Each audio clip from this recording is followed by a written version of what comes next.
Это перекресток улиц Фучика, Закиева и Сахарова. Участок от Закиева до Минской сейчас перекрыт. Здесь меняют инженерные сети в рамках строительства Вознесенского тракта. Проезд по Фучика от Закиева до Минской разрешен только общественному транспорту. Его пропускают рабочие в ручном режиме, двигая ограждения. За ними по привычке пытаются проехать и автомобилисты.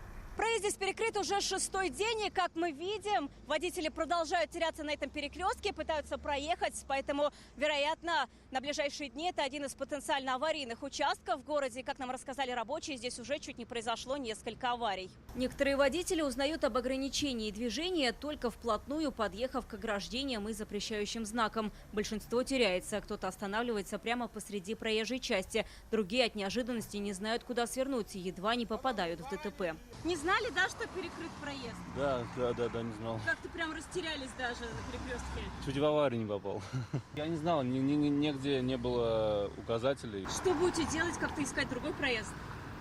Сейчас разворачиваться, стоять в пробках на южной трассе и пытаться проехать туда. Машины по проспекту Победы в направлении РКБ двигаются теперь медленно, говорят водители. Этот путь сейчас занимает от 15 до 40 минут.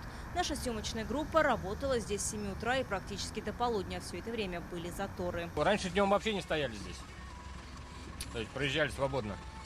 А сейчас стоите? Да? Сколько примерно стоите? Минут 10-15. На работу езжу. Каждый день такая пробка здесь? Да. С утра только или днем тоже? Ну вот в направлении проспекта в течение дня. Там дорогу перекрыли, где между Минской и Закиевой. Из-за этого, да? Да. Для обеспечения безопасности на данный участок направляются экипажи дорожно-патрульной службы.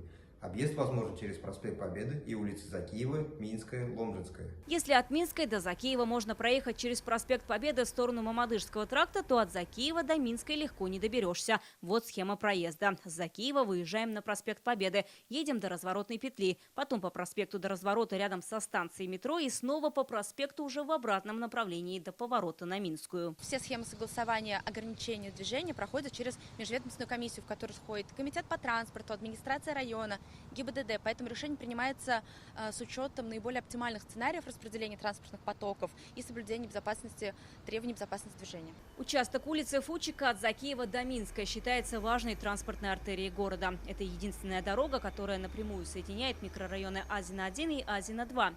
Это вопрос, почему движение по такому важному участку решили ограничить именно сейчас, когда на дорогах достаточно оживленно, казанцы вернулись из отпусков и вовсю идет подготовка к школе.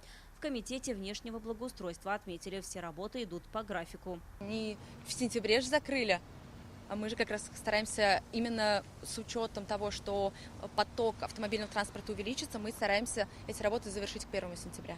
По графику движение по участку ограничено до 30 августа. В комитете отметили, работы стараются завершить раньше срока. Вероника Гайнудинова, Владимир Гурьянов, ТНВ, Казань.